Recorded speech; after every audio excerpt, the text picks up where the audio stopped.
realtor. Welcome or welcome back to my channel. Before we get into this video, I see you see me, so I want to see you. Press subscribe and become part of the fam bam. I want to address a couple of things.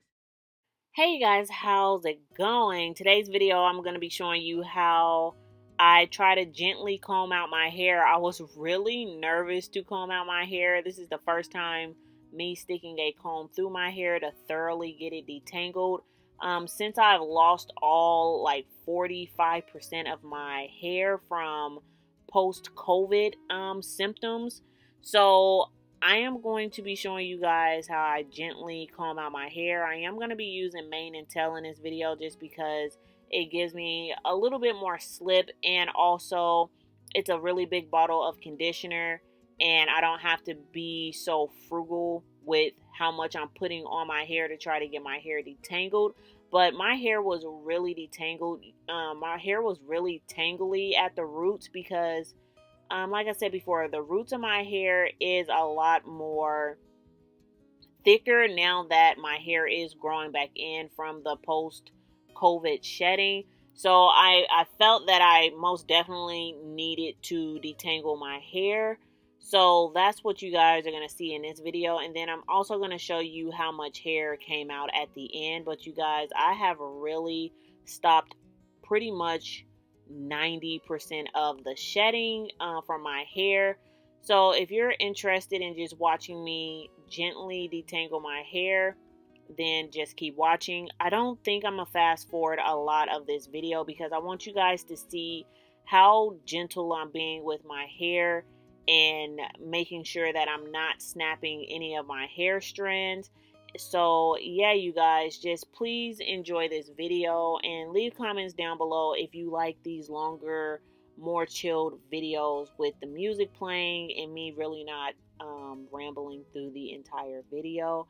And then once again, please avoid, just don't look at that dry eucalyptus plant. I promise you guys, after I realized I've recorded like 5 videos with this dead plant in the background, you guys, I got a new one. But for these videos, you're just gonna have to endure that plant. So yes, you guys just enjoy the video. I will have written on the screen if I have missed anything, but just enjoy the video.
Okay guys, so I wanted to jump in here really quick and let you guys know that my camera actually died in the middle of me detangling my hair, but you guys seen how I detangled this half of my head. So when I pop back in here, I'm gonna have all of my hair fully detangled, and then I'm gonna show you, my hair is already gonna be styled because I'm gonna show you guys how I style my video in another, how I style my hair in another video. And you guys just heard my son cough, but this is how much hair I lost. My hair is already styled, and then I just wet wrap my hair. So that's what I mean in other videos when I say I wet wrap my hair. This is me still in the shower putting my product in my hair. I wet wrap my hair, and then I sleep with this on my hair overnight. This is my DIY leave-in conditioner product, so I didn't use the mane and tail to seal in the moisture. I just used the mane and tail to detangle my hair. But this is the end result. You guys stay tuned for another video of how I actually styled my hair, and then you guys will see a dry end result. So yeah guys, thank you so much for watching. Bye.